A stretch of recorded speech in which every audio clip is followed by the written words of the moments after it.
goes any further if it moves your heart. Kindly hit that subscribe button and tell me in the comments what town you're watching from tonight. I read every single one. Now let's ride on. The laughter didn't stop. It rolled across the wooden platform like a wave, and Madeline felt every drop of it hit her skin. Beaumont, wait. Her voice came out smaller than she wanted. Please, Mr. Hayes. I came all the way from St. Louis. 3 weeks on that coach. He didn't even turn around. A woman in a green bonnet covered her mouth and whispered, Lord have mercy, would you look at the size of her? A man near the freight scale snorted. Reckon they had to charge double on the stage. Hush now, Earl, she'll hear you. I aim for her too. Madeline bent down slow to pick up the letter from the dirt. Her knees ached from sitting cramped in that coach for half a month. She brushed the paper off against her sleeve, real careful, like the words on it still meant something. Mr. Hayes, she called after him again. I got your letters, all of them. You said you wanted a steady woman who could keep a house and bear children. You said you weren't a vain man. That stopped him. Beaumont Hayes turned around on the heel of his polished boot, and the whole depot went quiet. He was a tall man, narrow at the shoulders, with a waxed mustache and a gold watch chain stretched across a brocade vest. The kind of man who'd never sweated for $1 in his life. I am not a vain man, Miss Carter. He said her name like it had spoiled in his mouth. I am a practical one, and what's practical is that I cannot present that. He flicked his gloved hand at her, to my mother on Sunday. She'd dropped dead of an apoplexy. You wrote me a letter on August 12th. Madeline's voice was shaking, but the words came out steady. You said you didn't care about appearances. You said you wanted a wife with a strong back and a quiet heart. A figure of speech, ma'am. It was a promise.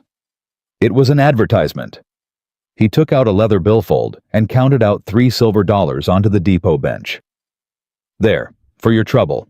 Catch the noon coach back east. I'll have the agency send me somebody else. Mr. Hayes. I said catch the coach. He didn't wait for an answer. He just walked off across the platform toward a black surrey with red wheels, and a Negro driver in a stiff black coat tipped his hat as Beaumont climbed up. The surrey rolled away through the dust, and that was the end of Madeline Carter's engagement. She stood there a long moment with the letter in one hand and the $3 silver she hadn't picked up still sitting on the bench behind her. Well, said the woman in the green bonnet. I never. Did you see her face? That was Earl again, like a calf hit by a wagon. I'd 'a' died right there, Edna. I would have. Honey, she ought to. Save her the trip. Madeline turned her head slow toward them. She didn't say anything. She just looked. Edna and Earl quit talking, and Edna found something interesting to study in the toe of her own shoe. There was a porter at the depot, a thin boy of maybe 15, who'd been unloading her trunk from the boot of the stagecoach. He stopped halfway with the trunk on his shoulder and looked at her with eyes too old for his face. Ma'am, the boy said quiet, where you want this set? I don't rightly know, son. You got somebody coming for you? No. You got a place to stay? No. The boy chewed his lip. I can set it inside the depot. Mr. Coleridge won't mind if it's just for the afternoon. That'd be kind of you. Yes, ma'am. He went on with the trunk, and Madeline lowered herself down onto the bench where the $3 silver still lay. She didn't pick them up.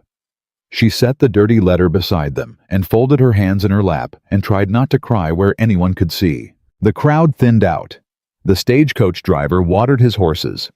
A freight wagon rattled past with a load of barrel staves. Somewhere down the street, a piano was playing in a saloon the same 3 notes over and over, like the player didn't know the rest of the tune. Madeline put her face in her hands. Ma'am? She didn't lift her head. Ma'am, beg pardon. You all right? A man's voice. Low. Slow. Not the snide drawl of Earl, not the polished sneer of Beaumont Hayes. Just a voice. Madeline lifted her head. He was standing about 4 feet from the bench with his hat in both hands. A tall man, sun-browned, with dark hair, cut rough, and a few days' worth of beard on his jaw. He wore a faded blue shirt and a brown vest worn through at the pockets. His boots were good but old. He was maybe 30 years old, maybe a hard 28, it was hard to tell. "I ain't all right, no, sir," Madeline said, "but I thank you for asking." He nodded once, slow. "That fellow what just left you," he said. "Was that Beaumont Hayes?" "It was." "He your kin?" "He was supposed to be my husband." The man's jaw tightened. He looked down at his hat. He looked back up. "Ma'am," he said, "I ain't a man for sticking my nose where it don't belong. But I been standing yonder by the livery the past quarter hour, and I seen what he did to you, and I heard what he said, and I reckon you ought not to sit on this bench alone any longer than you got to. I'm waiting on the noon coach." "The noon coach already come and gone." Madeline's stomach dropped. "It was due at 1. "It was due at noon, ma'am. It's near 3 o'clock." She looked up at the sun then, and he was right. The sun had moved. She'd been sitting on that bench for hours, and hadn't noticed. "Oh, Lord." "Yes, ma'am." "Oh, Lord, what am I going to do?" "That's what I come over to ask you about." She looked at him, really looked. He had brown eyes set deep, and there were squint lines fanning out from the corners. He wasn't smiling, but he wasn't grim either. He held his hat in both hands like he was at a funeral. "Mr. Madeline said, I don't know you from Adam." "No, ma'am. My name's Elias Brooks. I run a small spread about 9 miles north of town up the Cottonwood. I come in once a month for supplies, and I happen to be here today." "Elias Brooks?" "Yes, ma'am." "Madeline Carter." "Pleased to know you, Miss Carter." "It ain't been a pleasure today, Mr. Brooks. I won't lie to you." He almost smiled then. Almost. "No, ma'am. I'd reckon not." She looked at her hands in her lap. They were trembling. She made them quit. "Mr. Brooks, what is it you come over here to say?" He turned his hat in his hands. He looked off down the street toward the piano, playing the same 3 notes. He looked back at her. "Ma'am," he said, "the next eastbound coach don't run till Thursday. Today's Saturday. That's 5 nights you'd have to put up somewhere. And the only place in Cottonwood Bend that rents rooms to a woman alone is Maggie Sutter's boarding house. And Maggie Sutter charges $2 a night, and she don't take to women she calls fallen. And I am sorry to say it, Miss Carter, but the way Mr. Hayes carried on just now, the whole town's gonna call you something tonight, fair or not. I ain't fallen." "No, ma'am, I know it, but Maggie don't." "Mr. Brooks." "Hear me out, please." She nodded. "My place ain't much. I got a main house with 2 rooms and a loft.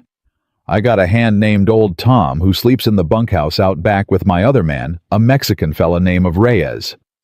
I got no wife, no mother, no sister. I will tell you plain, so we got no confusion. I am offering you a roof and 3 meals a day and honest work if you want it until you decide what you aim to do.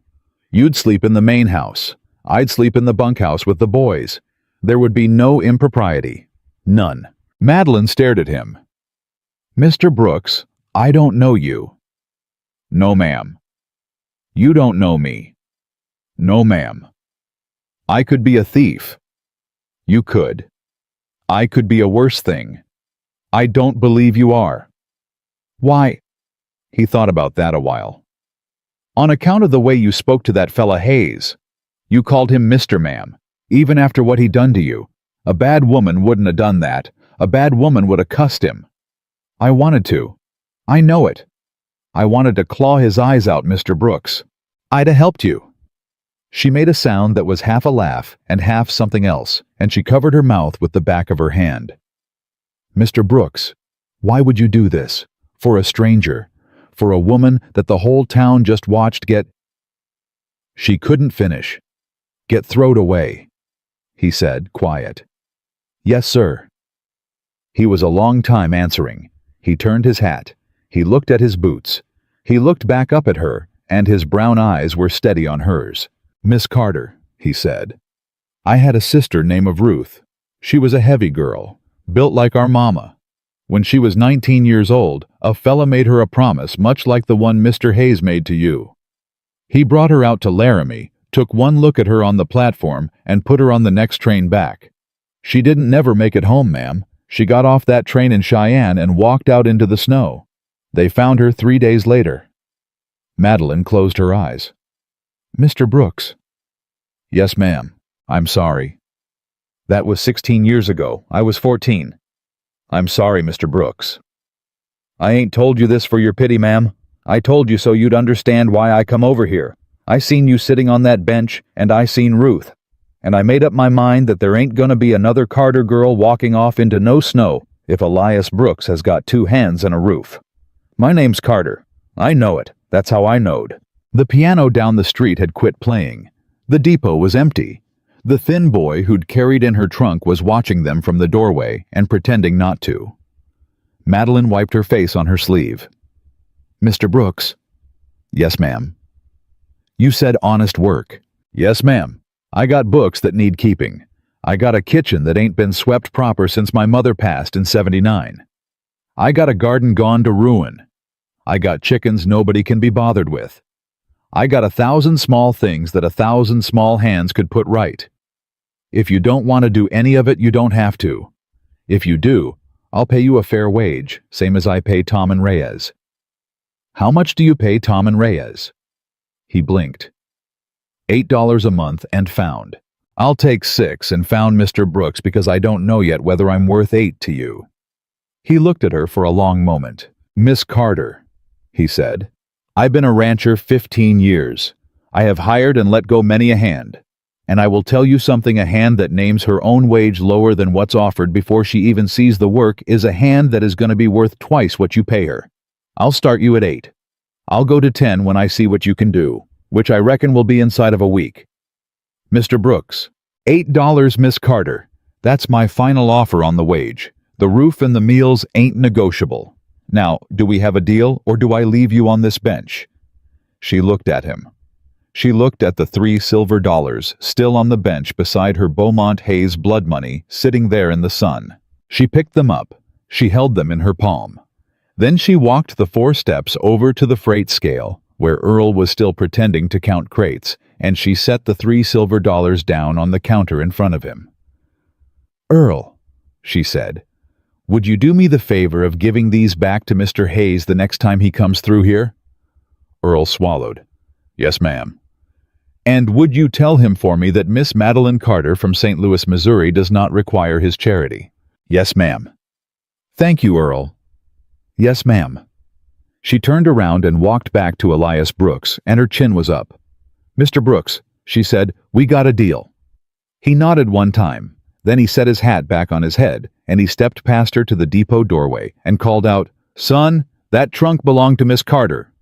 Yes, sir. Bring it on out. We're going home. The boy carried the trunk out, and Elias lifted it off his shoulder one-handed and carried it across the platform to a buckboard wagon hitched to 2 bay mares. He swung the trunk into the bed like it weighed nothing. Then he came back and held out his hand to Madeline. Ma'am, can I help you up onto the box? I can manage Mr. Brooks. I know you can. I'm asking if I might be allowed to anyhow. She put her hand in his. His hand was rough and warm and steady. He helped her up onto the wagon seat real careful, and she settled herself, and she smoothed down her gray dress that wasn't going to be a wedding dress after all. He climbed up beside her. He took up the reins. Mr. Brooks. Yes, ma'am. I never been on a ranch. No, ma'am, I didn't reckon you had. I might be poor at it. I doubt that, Miss Carter. Why? He clicked his tongues at the mares, and the wagon eased forward off the depot platform and out into the wide, dusty street of Cottonwood Bend. On account of, Elias Brooks said, I've been watching folks come off that stage for 15 years, ma'am, and I seen what kind of person carries the weight you've been carrying today, and still calls a man Mr. What don't deserve the name. That kind of person ain't poor at nothing. That kind of person just ain't had nobody let her be good at something yet. Madeline turned her face away from him so he wouldn't see what came up in her eyes. Mr. Brooks. Yes, ma'am. You don't talk like a rancher. No. No, sir, you talk like a preacher. My father was a preacher, ma'am, Methodist, down in Independence. He preached at me considerable before he died. Did it take? Some days. And today, He flicked the reins gentle, and the bay mares picked up to a trot, and Cottonwood Bend began to fall away behind them, and the great open country opened up ahead, hills and grass, and the long line of cottonwoods following the river north. "Today," said Elias Brooks, "it took Miss Carter. Today, it took." They rode on a long while without saying anything. The wagon bumped over the ruts. The mare's hooves made a soft, steady sound on the road. Madeline sat with her hands folded in her lap and her chin up, and she watched the country go by. And somewhere about 3 miles out of town, she finally let herself breathe. "Mr. Brooks?" "Yes, ma'am." "Thank you." He didn't look at her. He kept his eyes on the road. He just nodded once slow. "You're welcome, Miss Carter," he said. "You're welcome here." The bay mares trotted on up the river road toward a ranch she'd never seen, beside a man she'd known for less than an hour. And Madeline Carter, who that morning had been a mail-order bride bound for a wedding, sat straight-backed on the wagon seat and watched the sun start its long, slow lean toward the western hills. Behind her in Cottonwood Bend, Earl was at that very moment telling 3 other men at the freight office what Beaumont Hayes had said and done at the depot, and one of those men was Beaumont Hayes's own cousin. And by supper time, the whole town would know that the fat mail-order bride had been picked up out of the dust by the quiet rancher from up the cottonwood, and not one soul in Cottonwood Bend, not even Madeline Carter herself, had any idea yet what was coming for the lot of them. The bay mares brought the buckboard around the last bend of the river road, and Madeline got her first look at the place she was bound for. A low main house of squared logs, a stone chimney, a long bunkhouse out back, a barn with a sagging ridge pole, a corral with 4 horses standing under a cottonwood, and a kitchen garden that had gone over to weeds taller than a man's knee. "Well," Elias Brooks said, "it ain't much." "It's a sight more than what I had this morning, Mr. Brooks." He looked sideways at her. He didn't say anything to that. A man came out of the bunkhouse. Old bow-legged white whiskers, a faded red shirt. He stopped in the dooryard with his hands on his hips and stared at the wagon. "Elias," the old man called. "Elias, you went to town for flour and a sack of nails." "I done so, Tom." "That don't look like flour." "It ain't." "That looks like a Lady Elias." "It is." Old Tom took off his hat and held it in both hands the way Elias had at the depot. He came forward a careful step. "Ma'am." "Mr. Tom?" "Just Tom, ma'am. Ain't never been Mr." Elias swung down from the wagon and came around to help Madeline. She took his hand and climbed down, careful, and her boots hit the hard-packed dirt of the dooryard. "Tom," Elias said, "this here is Miss Madeline Carter. She'll be staying with us a spell. She'll be keeping the books and the kitchen and whatever else she's a mind to keep. She gets $8 a month, same as you and Reyes. She sleeps in the main house. I'll be in the bunkhouse with you boys starting tonight." Old Tom looked at Elias a long moment. Then he looked at Madeline. Then he looked back at Elias. "All right." "That's it. All right. What you want me to say, Elias? Welcome to the ranch." "Welcome to the ranch, ma'am." "Thank you, Tom." A second man came out of the barn carrying a coil of rope, younger, dark-haired, with a thin black mustache and a quiet face. He stopped when he saw Madeline and pulled off his hat. "Buenas tardes, señora." "Reyes," Elias said. "This is Miss Carter. She'll be living here for a time." "Mucho gusto, Miss Carter." "Mr. Reyes?" "Just Reyes, please." She nodded. Old Tom hadn't quit looking at Elias. "Elias, a word, son." "Tom, it'll keep." "It won't keep." "It will keep till after supper." The 2 men stared at each other a long second, and then Tom shrugged and put his hat back on. "After supper, then. Ma'am, you must be wore out. Come inside. I'll bring your trunk." "I can carry my own trunk, Tom." "No, ma'am, not while I'm drawing breath." He went to the wagon and hauled the trunk up onto his bony shoulder and walked it past her to the house, and Madeline followed because there wasn't anything else to do. The main house had 2 rooms. A kitchen with a long pine table and a black iron stove, and a sleeping room beyond a curtain of faded blue calico. The kitchen smelled of old grease and wood smoke, and the dust of a house with no woman in it. A pair of dishes sat unwashed on a sideboard. A coffee pot was stuck to the back of the stove with the burnt grounds of a week ago. "I'll set this in yonder," Tom said, carrying her trunk through the curtain. "That's Mr. Brooks' room." "That's your room now, ma'am. Elias said so." "I don't want to put him out." "Elias ain't slept in a bed since Decoration Day, ma'am. He naps in the bunkhouse on a cot. He don't mind." "Why don't he sleep in his own bed?" Old Tom paused at the curtain. He looked back at her over his shoulder. "On account of," he said, "his sister died in that bed, ma'am. 16 years ago this November coming. He brought her body home and laid her in it, and he ain't slept there since." Madeline put her hand on the back of a kitchen chair to steady herself. "He told me she died in the snow, Tom. In Cheyenne." "She did. He found her and brought her home. He laid her down in that bed for the wake. That's the room you're sleeping in tonight, ma'am. And I reckon Elias has give you the most particular thing he owns, which is the bed his sister Ruth slept her last sleep in. So you wear that careful." "Tom?" "Ma'am, I will." He nodded one time and went on in with the trunk. She sat down at the pine table because her knees would not hold her up another minute. She put her hands flat on the wood. She made herself breathe slow and even, the way her mother had taught her when she was a girl. Elias came in through the front door with a wooden box. "Books," he said. "I kept 'em in the cellar account of the damp ain't as bad. There's some behind." "How far behind?" "Some." "Mr. Brooks." "Yes, ma'am." "I will see them tonight." "Ma'am, you're wore out. Tomorrow's soon enough." "Tonight, Mr. Brooks." He looked at her.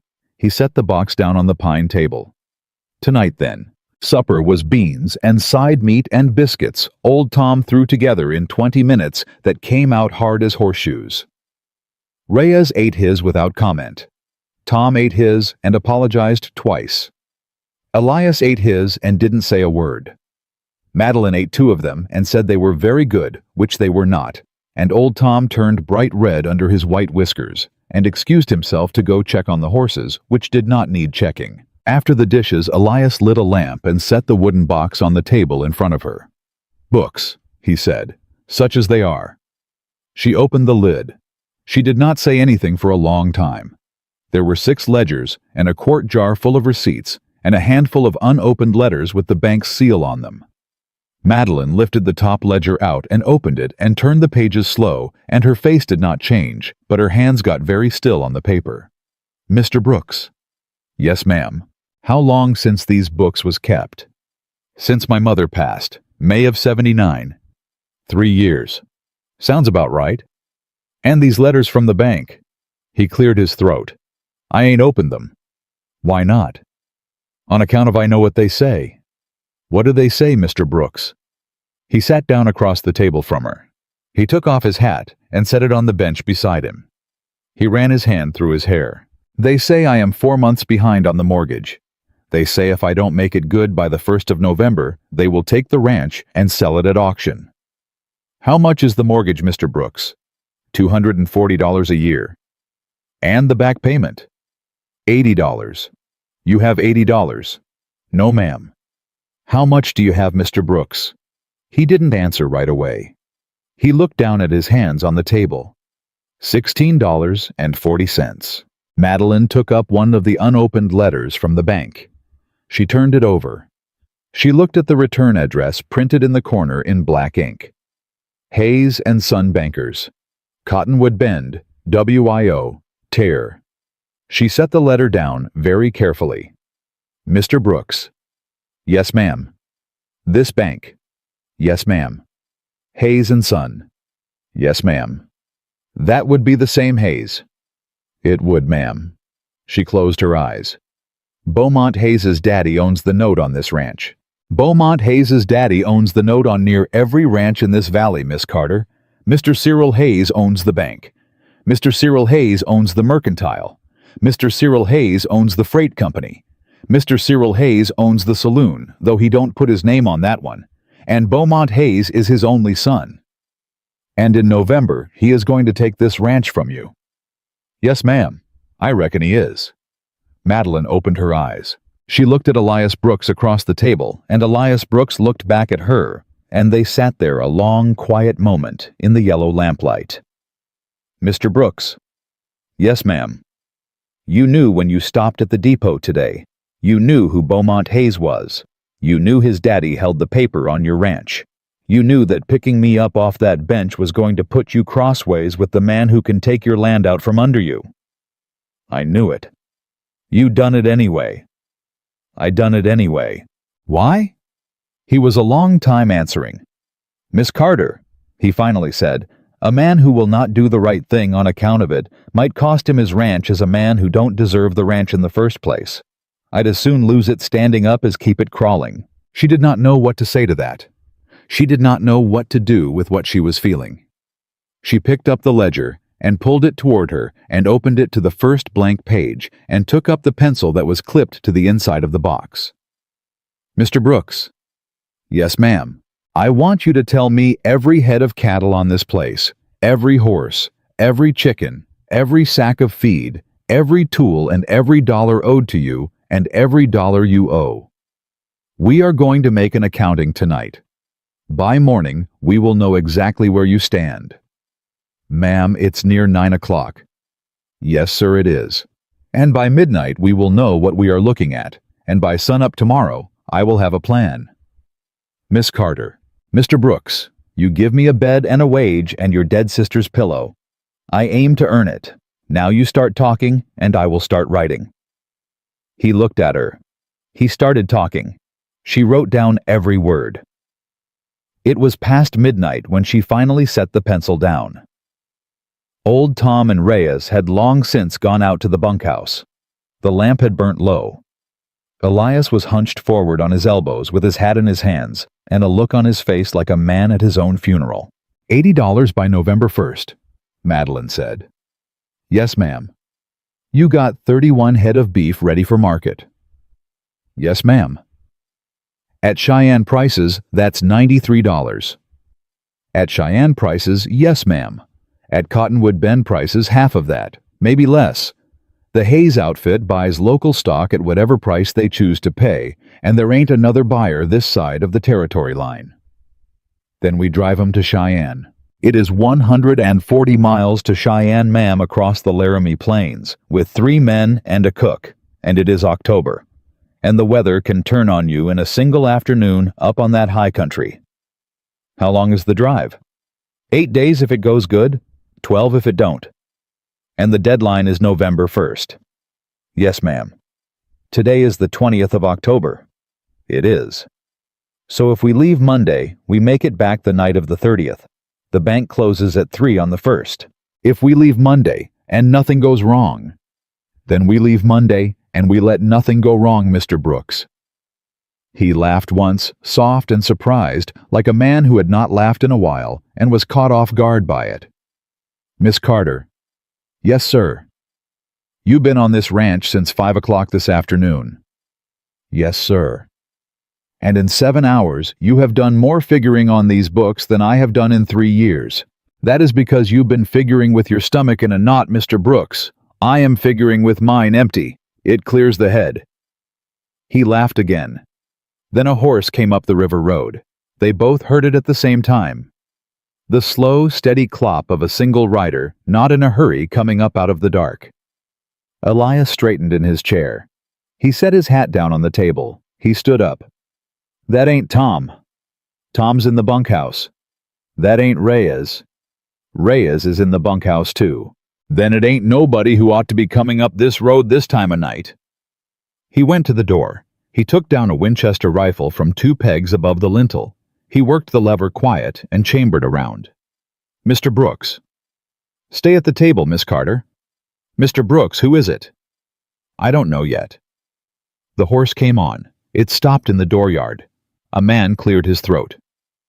"Elias Brooks." "Who's calling?" "This is Deputy Marsh Elias. You know my voice." Elias eased the rifle down but did not put it up. "It is late, Marsh." "It is, and I am sorry for it. Can I come in?" "Are you alone?" "I am alone." "Step in." A man came through the door. Tall, lean, gray-bearded, with a tin star pinned to his vest and a black felt hat in his hand. He looked at Elias. He looked at Madeline at the table. He looked back at Elias. "Evening, Elias." "Evening, Marsh." "Ma'am." "Sir." The deputy turned his hat in his hands. He did not sit down. He did not look comfortable. "Elias," he said, "I have rode out here on account of Mr. Cyril Hayes asked me to ride out here, and I want it understood that I am here because he asked, not because I think he is right to ask." "Go on." "Mr. Hayes was informed this evening by a number of folks in town that you collected a lady off the depot platform this afternoon. The same lady that his son had a prior arrangement with. That arrangement was broke off at the platform marsh by Beaumont Hayes himself, in front of 40 witnesses." "I am aware." "Then what is Cyril Hayes wanting?" The deputy looked at Madeline. "Ma'am," he said, "Mr. Cyril Hayes has asked me to convey to you that he is prepared to refund the cost of your passage from St. Louis, plus a small additional sum for your trouble on the condition that you depart Cottonwood Bend on Monday's eastbound coach and you do not return." "How small an additional sum, deputy?" $20, ma'am." "And if I do not depart?" The deputy worked his hat in his hands. "Ma'am, I will be plain with you. Mr. Hayes did not say what would happen if you do not depart. He did not need to. Mr. Hayes is the gentleman what holds the mortgage on this ranch, and he has very recently informed me that the November payment will require some particular looking at, and I do not believe these two matters are unrelated." Elias set the Winchester down on the table beside Madeline's ledger. "Marsh." "Elias. You ride back to town and you tell Cyril Hayes that Miss Carter is a paid employee of mine and she is staying where she is." "Elias. You tell him further that the November payment will be in his hand by 3 o'clock on the 1st of November in full in coin, and he can take it or he can refuse it, but he had best be prepared to give me a receipt either way." The deputy stared at him. "Elias, you ain't got $80. I will by the 1st. "How?" "That is between me and the Lord Marsh." The deputy looked at Madeline. He looked at the open ledger on the table. He looked at the lamp burning low, and the cold supper plates pushed aside, and the woman at the table with her hands folded neat on the open book. "Ma'am," he said quiet. "Yes, deputy." "You bring trouble with you?" "No, sir." "No, trouble was here before I come. I am just the first body what's willing to face it." Deputy Marsh put his hat back on his head. He nodded to Elias. He nodded to Madeline. He went out the door, and they heard his horse turn and walk slow back down the river road into the dark. Elias stood a long moment by the door with his hand on the Winchester. "Miss Carter?" "Yes, sir." "I am sorry I have brought this on you." "You have not brought a thing on me, Mr. Brooks, that was not coming for me already. Now sit down. We are not done with these books." He sat down. She picked up the pencil. A coyote called somewhere out on the long dark plain above the river, and another answered it from farther off, and Madeline Carter began to write. By Sunday morning, Madeline Carter had been on the ranch 36 hours, and she had not slept more than 4 of them. The books were closed. The plan was set. The cattle were in the holding pasture, and the chuck wagon was greased, and the rifles were cleaned. Old Tom found her in the kitchen at first light, mixing biscuit dough. "Ma'am?" "Tom?" "You ain't slept." "I slept Saturday morning, Tom. That'll hold me a while." "Ma'am, we need to talk about something, you and me." "Talk." He sat down at the pine table heavy and folded his old hands. "Cyril Hayes keeps a man, ma'am, a range man, name of Calder." "What kind of man?" "The kind that don't put his name in the book at the hotel. The kind that comes to a man's gate at 3 in the morning. He was at the Comanche fight in 74, and he killed 3 Sioux at the Powder River in 76. And he has worked for the Hayes outfit for 9 years. And he has killed at least 2 white men in this county that I know of, and I expect more I don't." Madeline set down the wooden spoon. "Tom?" "Yes, ma'am." "You are telling me that Cyril Hayes is going to send a killer after this cattle drive." "I am telling you that I have known Cyril Hayes for 20 years, and I have seen what he does to folks who tell him no. And Elias told him no last night through Deputy Marsh, and I have not slept either, ma'am, on account of I have been waiting to hear Calder's horse." "Does Elias know?" Elias knows. Why ain't he said it? On account of Ma'am Elias don't want to scare you off. And on account of Ma'am Elias has made up his mind that he is going to lose this ranch or his life or both. And he would rather you was not in the road of either. Madeline picked the wooden spoon back up. Tom? Yes, ma'am. How many men can Calder bring? 2. 3 at the outside. Hayes don't keep an army. He don't need one. He keeps Calder. And we got Elias, and you, and Reyes. And me ain't worth much, ma'am. I'm 61 years old and my eyes ain't what they was. Your eyes is fine, Tom. They ain't, ma'am. But I thank you. She stirred the dough. She thought a long minute. Tom. Yes, ma'am. I am going on the drive. He looked at her. Ma'am? You heard me? Ma'am, that drive is 140 miles. I know it. Ma'am, it is country that has killed grown men. I know it. Ma'am, Elias will not have it. Elias will have it because Elias has no choice. You need a hand to drive the chuck wagon. Reyes and Elias have got to ride the herd. You said yourself your eyes ain't what they was. I can hold a pair of reins, Tom. I can cook. I can keep the wagon between the ruts. And if Calder comes, I can load a rifle as fast as any man on this ranch. Have you ever fired one, ma'am? My daddy was a butcher in St. Louis, Tom. He taught me to load and fire a Sharps when I was 11 years old on account of we lived 3 doors from a saloon, and he was not always home. I have killed a hog at 30 paces. I have not killed a man, and I do not aim to, but I can load. Old Tom looked at her a long time. Ma'am. Yes, Tom. You are going to tell Elias yourself. I am. He will fight you. He will lose. Elias came in for his breakfast at 6:30, and Madeline poured his coffee and set it down in front of him and said it. Mr. Brooks, I am driving the chuck wagon to Cheyenne. He set down the coffee. No, ma'am, you are not. Yes, sir, I am. Miss Carter. Mr. Brooks, you need 3 men on the herd and a hand on the wagon. You have got 2 men on the herd and yourself and no hand on the wagon. Tom's eyes is failing. He told me so this morning. Reyes is your best rider. You are your own best rifle. That leaves the wagon and that leaves me. It leaves the drive going short a wagon and us camping cold. It leaves you losing this ranch on the 1st of November. Mr. Brooks, on account of cattle, don't drive themselves and money don't grow on the rosebush. I am going. I have made up my mind. You can tie me to the porch post if you want to, but I will chew through the rope and follow on foot. He stared at her. He picked up his coffee. He drank half of it down at one pull. Miss Carter. Yes, sir. Eat your breakfast. We leave at 4 in the morning. They were on the trail by 4:30 Monday with 31 head of beef and 4 horses and 1 mule and a chuck wagon and 4 people, and the air was cold enough that Madeline's breath came out white when she clucked at the wagon team. The first day was hard, but quiet. The second day was harder and quiet too. By the 3rd evening, they had made 58 miles and were camped in a stand of cottonwoods by a creek with no name, and Reyes came in off the last watch with his face tight. Patron? Reyes.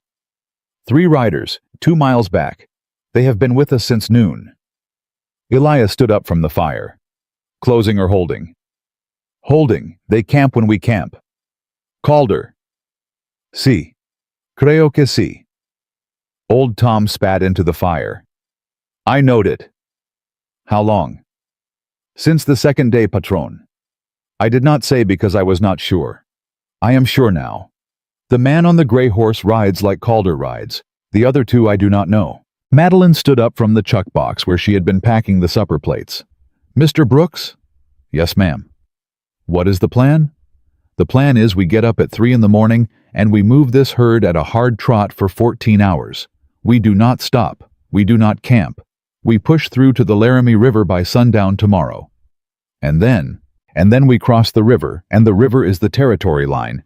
And on the other side of the river is federal range and a federal marshal at Fort Laramie, and a man like Calder does not work on federal range. He will hit us before the river. He will.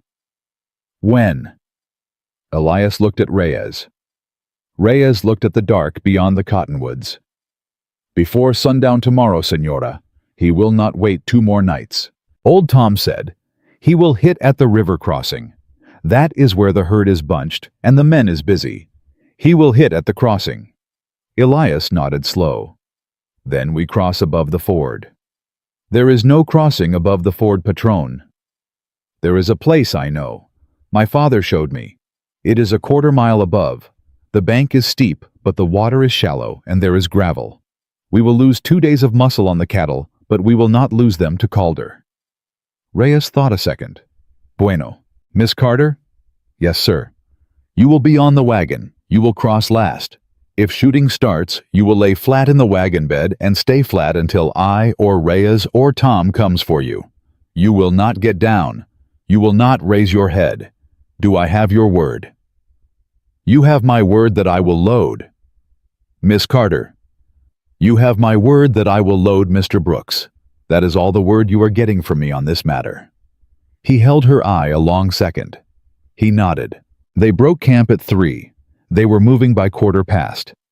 They drove that herd at a hard, steady trot all the next day, under a sky that turned from blue to gray to the color of dirty wool, and by 4 in the afternoon the wind had picked up out of the north, and the first flakes of snow were sifting down through the cottonwoods. "Snow," said old Tom from the saddle. "Snow on the 25th of October. I have not seen that since '74. "Push them," Elias called. "Push them, boys. River's 2 miles." They pushed. The snow thickened.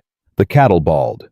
Madeline kept the wagon team steady with both hands on the reins and her heart in her throat, and she thought of the Sharp's rifle laid flat under the seat with a box of paper cartridges beside it. The first shot came from the willows on the right. It hit the lead steer in the neck, and the steer went down, and the herd shied left, and Reyes was already turning his horse and yelling, and a second shot came from somewhere in the snow, and old Tom's horse screamed and went over sideways with Tom under it. "Tom!" Madeline shouted. "Get down!" Elias roared. "Miss Carter, get down!" She did not get down. She hauled the wagon team hard right and drove the wagon between Tom and the willows, and she set the brake and reached under the seat for the Sharps, and she pulled it across her lap and broke the breech and shoved a cartridge in and snapped it shut. A third shot hit the wagon box 6 inches from her hip. She did not flinch. She raised the Sharps and laid it across the side of the wagon and waited. A man stepped out of the willows. He was tall and lean, and he wore a black coat and a black hat, and he was levering another round into a Henry rifle, and he was looking at Elias Brooks, where Elias had drawn his pistol and was riding hard down on the willows. "Calder," Madeline said quiet. She squeezed the trigger. The Sharps went off with a roar that knocked her shoulder back against the wagon seat, and Calder spun half around with the rifle flying out of his hands, and a red bloom opening on the side of his black coat, and he went down in the willows and did not get up. A second man broke from cover and ran for a horse. Reyes shot him out of the saddle before he reached it. A third man dropped his rifle and put both hands in the air. "No tire, no tire!" The third man screamed. I quit, mister, I'm done." Elias rode him down with the pistol leveled. On the ground, face down, hands behind your back. Reyes, tie him. Si, patron. Madeline set the Sharps down across the wagon seat. Her hands were shaking so bad she had to clasp them together to make them stop. She climbed down off the wagon and ran to where old Tom was lying under his dead horse. Tom, you with me?" "Ma'am?" "Where you hit Tom?" "I ain't hit, ma'am. The horse fell on my leg. I think my leg is broke." "Praise be." "Praise be I broke a leg." "Praise be it is the leg and not the rest of you, Tom. Now hold still. Reyes, I need you." Reyes came. Between them and Elias, they got the dead horse off old Tom, and Tom's left leg was bent in a way that no leg ought to bend, but he was breathing, and his color was good, and he cussed at them in 3 languages while they splinted it with 2 boards from the chuck wagon and a strip torn from Madeline's underskirt. "Ma'am?" "Yes, Tom." "You shot Calder." "I done so." Ma'am, you shot Henry Calder dead." "I do not know that he is dead, Tom. I aimed for the shoulder." "Ma'am, at 60 yards in a snowstorm with a sharps you have not held in 20 years, you put a ball through Henry Calder's shoulder." "I done so, Tom." "Ma'am, I have to tell you something." "Yes, Tom." "I do not believe I have ever in my life been so glad to be wrong about a woman's eyes." She laughed. It was the first laugh she had laughed since St. Louis, and it surprised her so much she almost cried instead. Elias came up from the willows, where he had been checking on Calder. He had his hat in one hand and his pistol in the other, and his face was the color of old ash. "He is alive.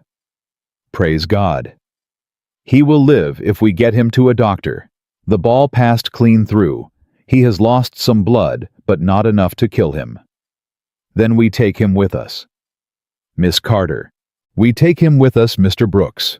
We do not leave a wounded man in the snow, even if he meant to leave us in it. We tie him in the wagon bed, and we put Tom up on the seat beside me, and we drive on to the Laramie River, and we cross it tonight, and tomorrow we ride into Fort Laramie, and we lay this whole business in front of the federal marshal, and we let the federal marshal sort out who is going to jail and who is going to bury who." Elias stared at her. "Miss Carter." "Yes, Mr. Brooks. You have just decided 4 men's futures in less than a minute." "Somebody had to, sir. You were busy." He laughed. He could not help it. It came out of him sudden and bright, the laugh of a man who has been waiting to die for 16 years and just discovered he wasn't going to. "Yes, ma'am." "Then load that man in the wagon, sir. We are losing daylight." They loaded Calder in the wagon bed. They loaded the second outlaw who was dead. They loaded old Tom on the seat beside Madeline. They tied the third man behind the wagon by his wrists so he could walk.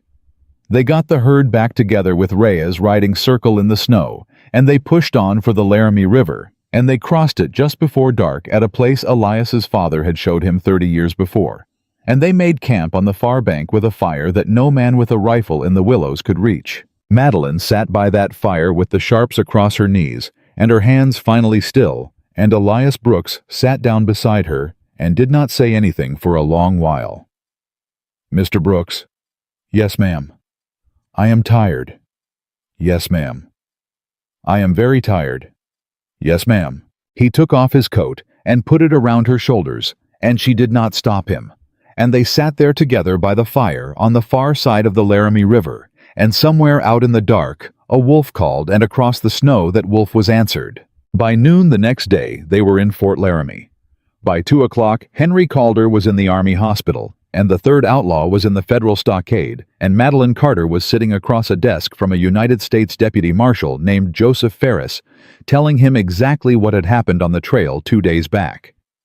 By 4 o'clock, the marshal had sent a wire to Cottonwood Bend that named Cyril Hayes as a party of interest in attempted murder and obstruction of a lawful cattle drive on the federal road. By the time they got the herd to the Cheyenne stockyards on the morning of October 31st, the news from Fort Laramie had already beaten them down the wire, and the buyer at the yards looked at Elias Brooks's bill of sale and looked at Madeline Carter standing beside him, and the buyer said, "Mister, I will give you $4 a head over book price for this whole drive on account of, I do not believe a single steer in this herd was come by easy." The check was for $124. It was $44 more than they needed.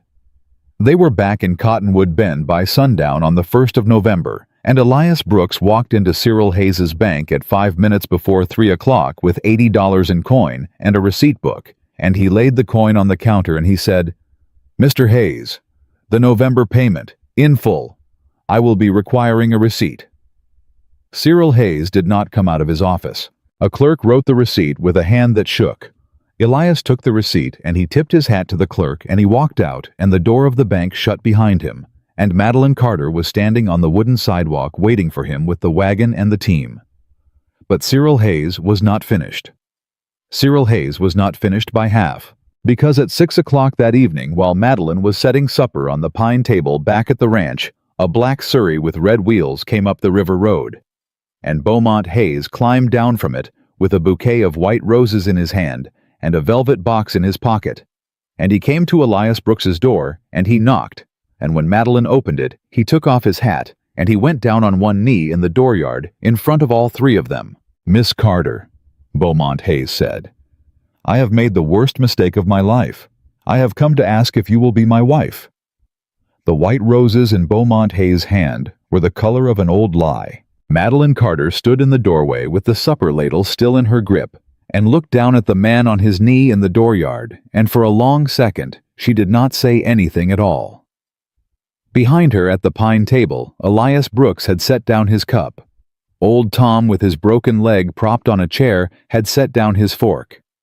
Reyes had stepped quiet to the wall and lifted the Winchester off its pegs without making a sound. "Miss Carter," Beaumont said again, "I have come to ask if you will be my wife. You have a peculiar memory, Mr. Hayes." "I know I do, ma'am. You called me a heifer at the depot 11 days ago, in front of 40 witnesses. I was a fool. You was very particular for a fool, Mr. Hayes. You named the price of my passage. You set the silver coins on the bench. You walked off to your Surrey without one look back." "Ma'am, I have not slept in 11 nights. I have not slept in 3 on account of I've been driving cattle to keep your daddy from taking this ranch." He flinched. "Miss Carter." "Get up off your knee, Mr. Hayes. The dirt is cold and the conversation is shorter than you reckoned on." "Ma'am, please, let me speak my piece." She crossed her arms across the supper ladle. "Speak it, quick." He stood up. He brushed the dust off his trousers. He held out the velvet box. "This was my grandmother's. She was a small woman, ma'am, but the band can be sized. I had it sent up from Denver on the Tuesday coach. I have been carrying it in my pocket every day since." "Why?" "On account of I knew, ma'am, the minute that Surrey rolled away from the depot, that I had done a terrible thing. I had been raised by a hard father and a vain mother, and I had let them put their words in my mouth, and I had used those words on a woman who deserved better than any word I had ever learned to say." "That is a fine speech, Mr. Hayes." "It is the truth, ma'am." "It might be, but it has come at a peculiar hour." "What do you mean?" "I mean, sir, that you are not on this porch tonight on account of you have remembered how to love a woman. You are on this porch tonight on account of a United States Deputy Marshal at Fort Laramie has sent a wire to your father naming him a party of interest in attempted murder, and your family name is about to be dragged through every newspaper from Cheyenne to Omaha, and the only thing in the world that can quiet that story is a wedding." Beaumont's face did a thing he had not known. Madeline saw the second he learned it. She saw his eyes go from soft to scrambled to cold, and she saw the velvet box come down half an inch in his hand. "Ma'am?" "Yes, Mr. Hayes?" "My father did not tell me about a wire from Fort Laramie." "No, sir, he did not. Your father told you to come up here and put a ring on my finger before the marshal got here, so that when the story broke in the papers, it would read, 'Banker's son weds beloved local bride.' Not 'Banker hires killer to murder rancher who took in the woman his son threw away.'" "Miss Carter, I did not." "I know you did not, Beaumont." It was the first time she had said his given name. He swallowed. "I know you did not send Calder. Calder was not yours to send. Calder was your daddy's man, and your daddy sent him. And your daddy did not tell you a thing about it, because your daddy has never told you the truth about a single hard matter in your whole grown life. You was not asked to make this proposal. You was sent to make it. And the ring in that box was not picked out by you for me. It was picked off your grandmother's cold hand by your mama and pressed into your palm, and you was put on this porch like a hen on a nest. Now look me in the eye and tell me I am wrong." He could not. He looked at the velvet box. He looked at the white roses which had begun to droop in his hand. "Miss Carter." "Yes." "He told me I had broken his heart." "He told you that to move you." "He told me he had wept." "Has your father ever wept in his life, Beaumont?"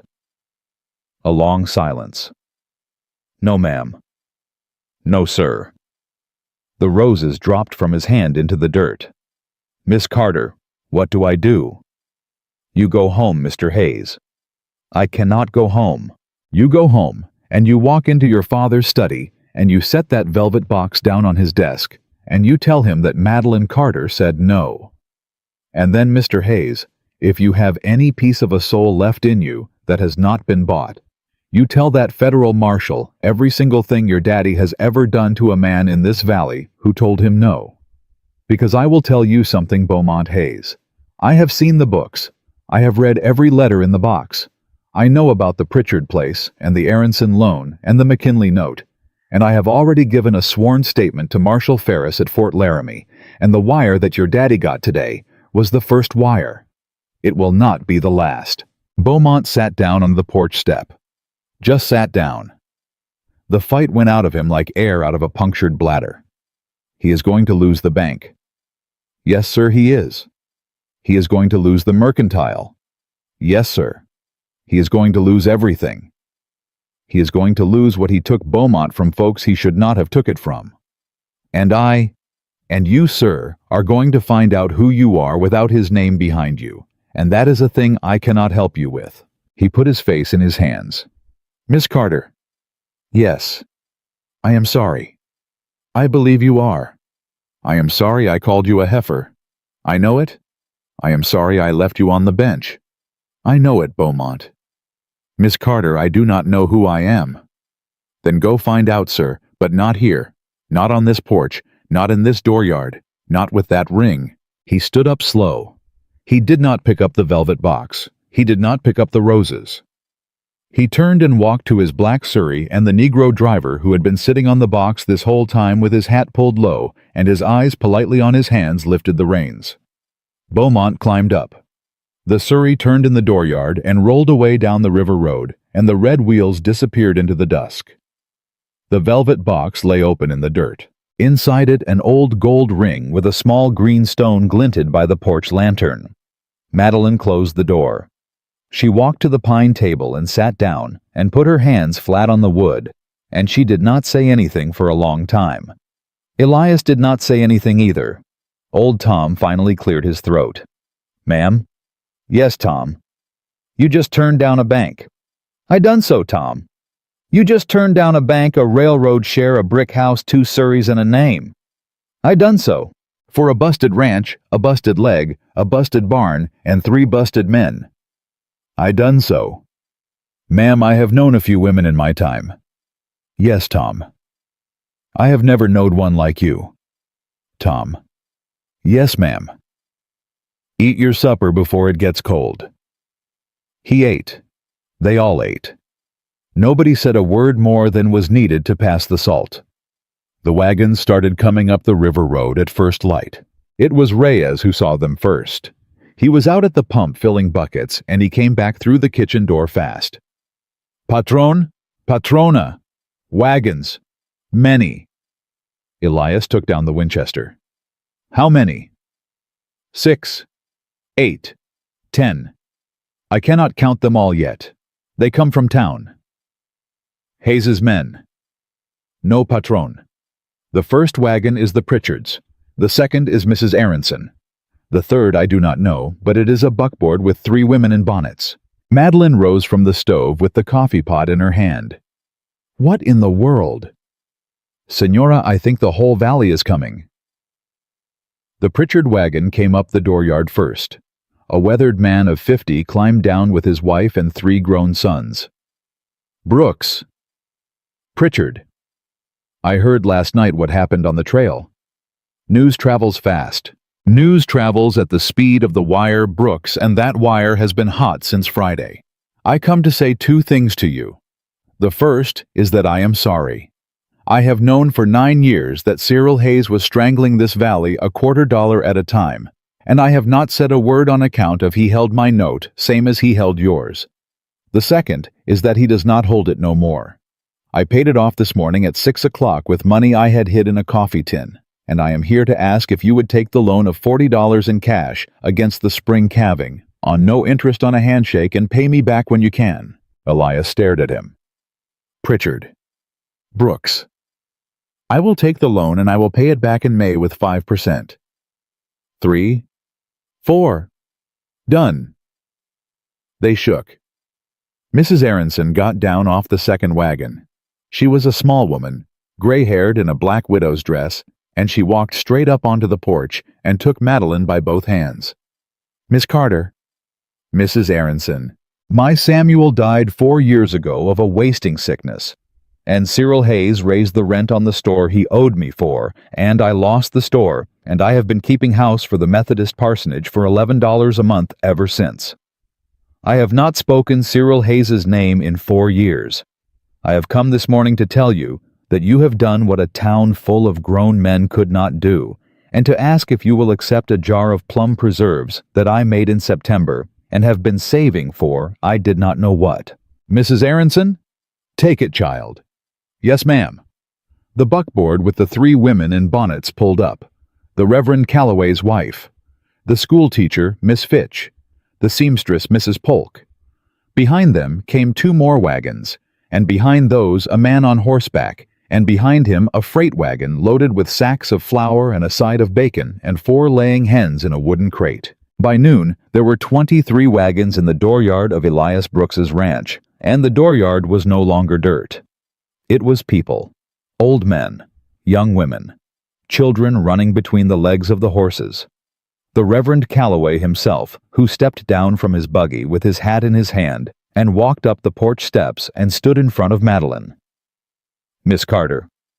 Reverend? I have preached in this valley for 14 years. Yes, sir. I have preached patience. I have preached forbearance. I have preached the meek shall inherit the earth. Yes, sir. I have not until this morning preached on the matter of Cyril Hayes. No, sir. I am preaching on it Sunday. Yes, sir. And I would like the honor, ma'am, of presenting you to the congregation as the woman who, by the grace of God and a sure hand on a sharp's rifle, finally broke the back of the man who has been breaking the back of this valley for 20 years. Madeline could not answer for a moment. Reverend Calloway. Ma'am, I am not a member of your church. Ma'am, you are now. He took her hand and held it. He did not shake it. He held it. The federal marshal came at 3 o'clock with 2 deputies and a sealed warrant. Cyril Hayes had locked himself in the bank vault. They got him out at 4. They walked him in irons down the main street of Cottonwood Bend, and the whole town was on the boardwalks watching, and not one soul tipped a hat to him. Beaumont Hayes was at the train depot by then with 1 carpet bag and a one-way ticket to Kansas City. His mother had locked him out of the family house at noon.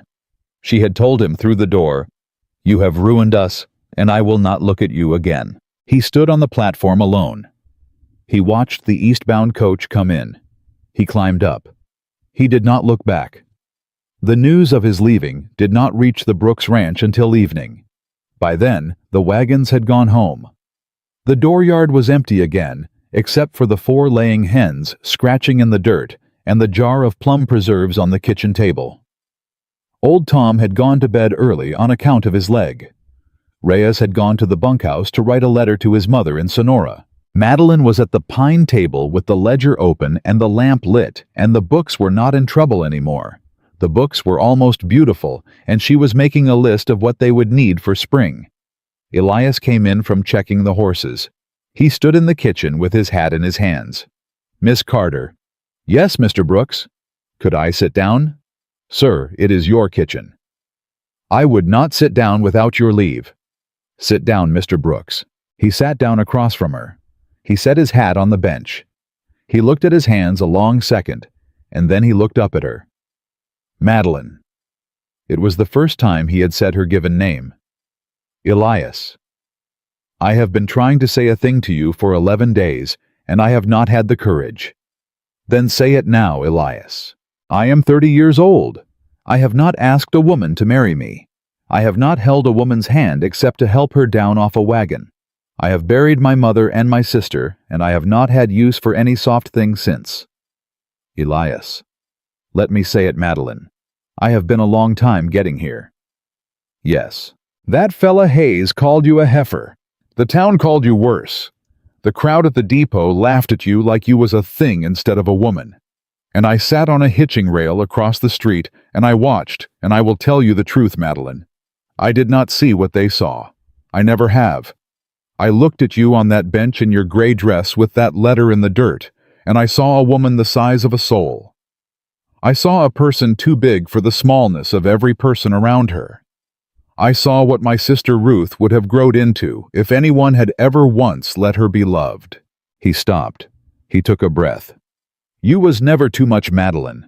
The world was just too small." She did not answer. She could not. "I do not have much to offer you. I have a ranch that I almost lost.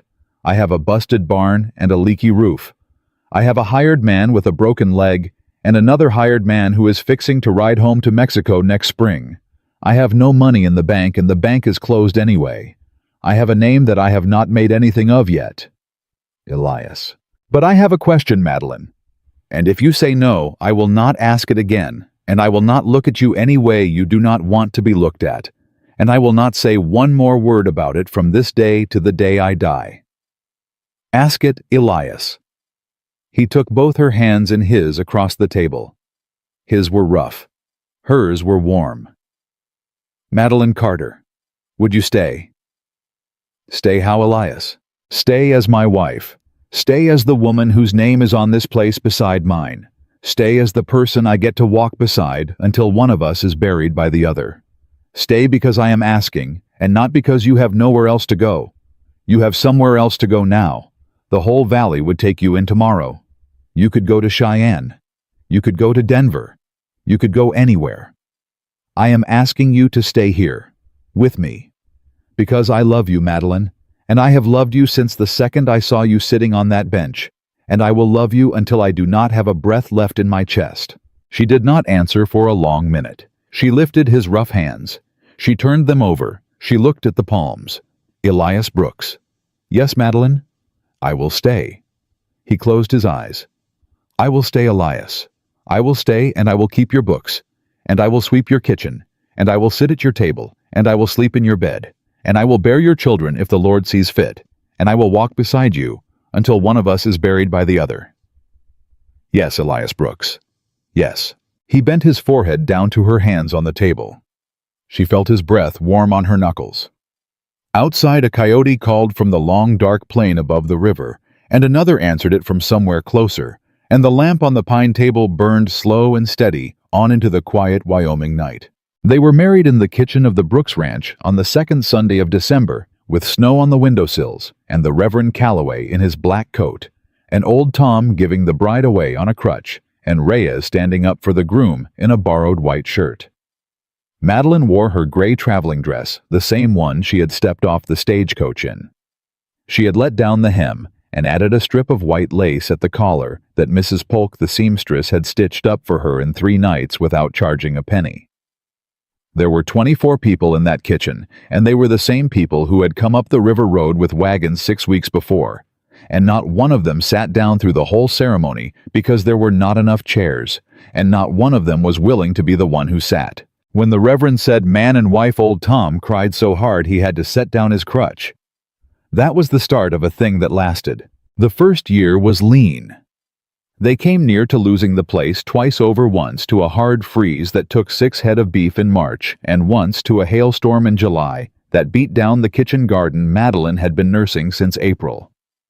They patched the roof of the barn with cedar shakes. Reyes split from a fallen tree, and they patched the books with money. Pritchard loaned a second time, and they patched their hearts with the steady, patient work of 2 people who had decided that they would not be broken apart by weather or grief or any other thing the country could throw. The second year was easier. The third year they bought 60 more head, and Elias hired on 2 new hands. In the fourth year, on a Tuesday in April, Madeline bore a daughter. They named her Ruth. Old Tom held that baby in his arms in the same kitchen Madeline had been married in, and he looked down into her small red face, and he said quiet, "Welcome, little ma'am. Welcome to a world that has been waiting on you." He was 65 years old by then, and his eyes were nearly gone, but he held that baby like he could see every eyelash. Cyril Hayes died in federal prison in Topeka in the spring of the same year. He was 68.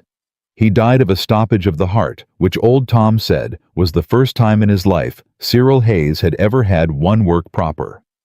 The bank in Cottonwood Bend was bought by a syndicate out of Cheyenne and renamed Cottonwood Valley Trust, and the new manager was a young man named Howell, who came calling at the Brooks Ranch in his second week and asked Madeline if she would be willing to sit on the loan committee as an outside voice from the ranching community. "Mrs. Brooks," he said, hat in hand on the porch, "I am told you have a particular eye for a set of books."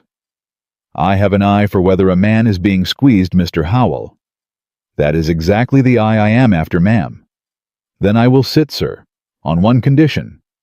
"Name it."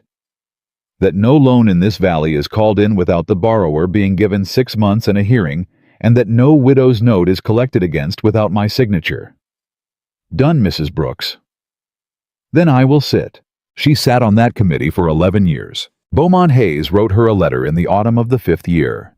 It came on stationery from a boarding house in Kansas City, and the handwriting was thinner than Madeline remembered, and the letter was 3 pages long. He told her he was working as a clerk in a dry goods store for $12 a week. He told her he had not touched whiskey in 2 years.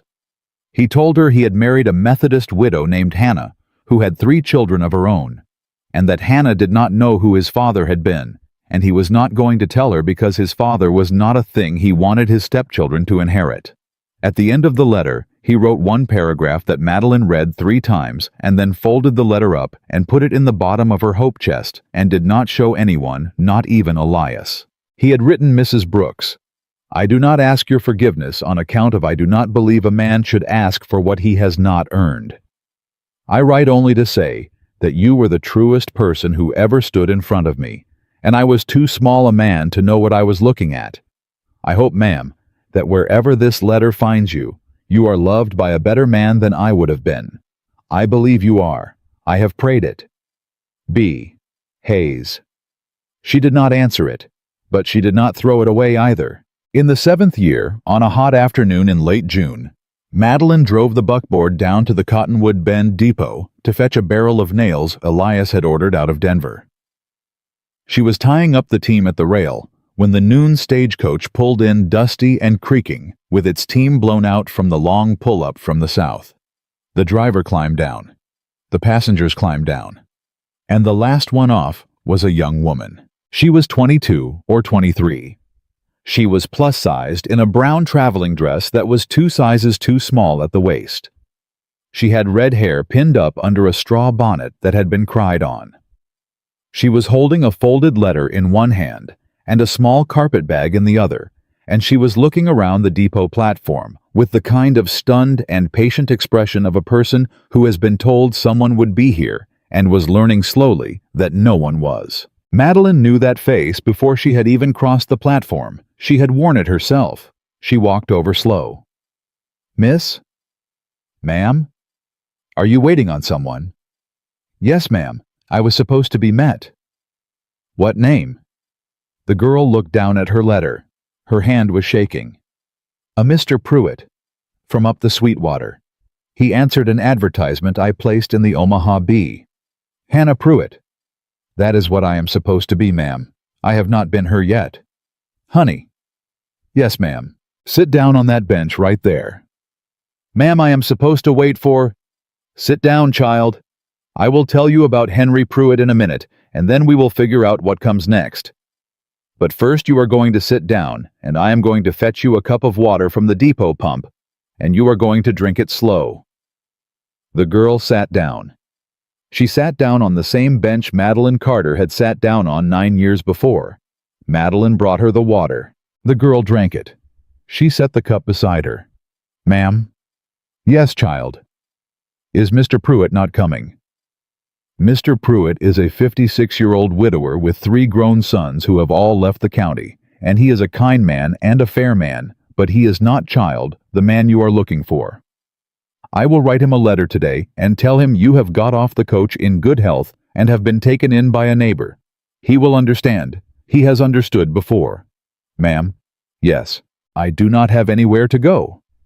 Yes, you do, honey. You have my house. You come home with me tonight, and tomorrow we will figure out the rest. There is a teacher's position open in the Pritchard School. There is a seamstress wanting an apprentice. There is a widow on the Aronson place who needs a companion. There is more honest work in this valley than there is hands to do it, and not one piece of it requires you to marry a stranger. The girl began to cry. She cried the way Madeline had wanted to cry on that same bench 9 years before and had not let herself. Madeline sat down beside her and put one arm around her shoulders, which were broad and shaking, and she held her there on the depot bench in the hot June sun, while the stagecoach team was watered and the freight was unloaded, and the people of Cottonwood Bend walked past on their afternoon errands. Some of them tipped their hats. Not one of them laughed. Not one of them said a word. The girl's name was Cora Belle Henderson. She came home to the Brooks Ranch that night and slept in the loft above the kitchen, and she stayed for 14 months, and at the end of those months, she married a young homesteader named John Avery, and Madeline Carter Brooks stood up at her wedding in the front pew of the Cottonwood Bend Methodist Church, and when the Reverend Calloway asked who gives this woman, it was Madeline who stood and said, "We do. The whole of this valley does." In the year after that, a reporter from the Cheyenne Leader rode out to the Brooks Ranch on a Tuesday morning to write a piece on the new wing of the Cottonwood Bend schoolhouse, which Madeline had raised the money for, and which carried a small brass plaque inside the front door that read, "In memory of Ruth Brooks, 1858 to 1879, and all the women who were not met at the train." The reporter was a young man with spectacles and a notebook. He sat at the pine table in the kitchen, the same pine table where the ledger had been opened 9 years before, and he asked his questions. Madeline poured him coffee. Elias sat across from her in his clean shirt with their daughter Ruth, who was 6 years old and missing 2 front teeth leaning against his knee. The reporter asked about the school. He asked about the loan committee. He asked about the cattle drive, which by then had become a story people told in the valley with embellishments Madeline had given up correcting. Then he asked his last question. He set down his pencil. He looked across the table. "Mrs. Brooks." "Yes, Mr. Henley. In all of this, ma'am, the marriage, the ranch, the school, the daughter, the committee, the standing up at weddings of women you have helped. In all of this, ma'am, what would you say has been the greatest moment of your life?" Madeline looked at him. She looked at Elias. She looked at little Ruth, who was tracing her finger along a knot in the pine table, and humming under her breath the way a child hums when she has been listening to grown-ups for 2 hours and has decided not to be one. "Mr. Henley?" "Yes, ma'am." "You will have expected me to say the day my daughter was born. I would not have been surprised by that, ma'am. Or the day I married my husband. Nor by that. Or the day Cyril Hayes was led down the main street in irons, which I am told some folks in this valley still consider a holiday. Nor by that either, ma'am. It was none of those things." He picked his pencil back up. "What was it, Mrs. Brooks?" She folded her hands. She did not look at the reporter when she answered. She looked at her daughter. She looked at the small brown head bent over the knot in the pine table. "The greatest moment of my life, Mr. Henley, was a Saturday afternoon in October of '82 on the depot platform in Cottonwood Bend. I had just been called a heifer in front of 40 people by the man who was supposed to marry me. I was sitting on a bench with $3 silver beside me and a letter in the dirt at my feet, and I was trying not to cry where the town could see. And a man I had never laid eyes on before in my life walked across that platform with his hat in his hand, and he stopped 4 feet from the bench and he said, 'Ma'am,' he said, 'Ma'am, you all right?' He did not say, 'Lord have mercy, look at the size of her.' He did not say, 'Honey, you ought to catch the next coach.' He did not look at my body. He looked at my face. He looked at me the way a person looks at another person. And in that 1 second, Mr. Henley, before he had said another word, I learned a thing that the world had spent 32 years trying to teach me the opposite of." She paused. She looked up at the reporter. "I learned that I had been the right size all along, sir. I had been the right size every day of my life. And the only thing wrong in any room I had ever stood in was the size of the eyes that were looking at me." The reporter did not write that down right away. He sat with his pencil over his notebook for a long second. Then he wrote it down. He wrote it down word for word. The piece ran on the front page of the Cheyenne Leader on the 7th of November in that year, and it was picked up by the Omaha Bee a week after, and by the Rocky Mountain News a week after that, and inside of 2 months it had been reprinted in newspapers in Chicago and St. Louis and Boston, and as far east as Philadelphia. Madeline received letters, hundreds of them. Then thousands. She read every one. She answered the ones she could. She kept them in a cedar chest in the loft above the kitchen, and when that chest was full, she bought a second. And when the second was full, she bought a third. Most of the letters began the same way. Dear Mrs. Brooks, I have never written to a stranger before in my life. But I read what you said in the newspaper, and I have been crying for 3 days on account of I am 38 years old, and I have never been the right size in any room I have stood in either until I read your words and understood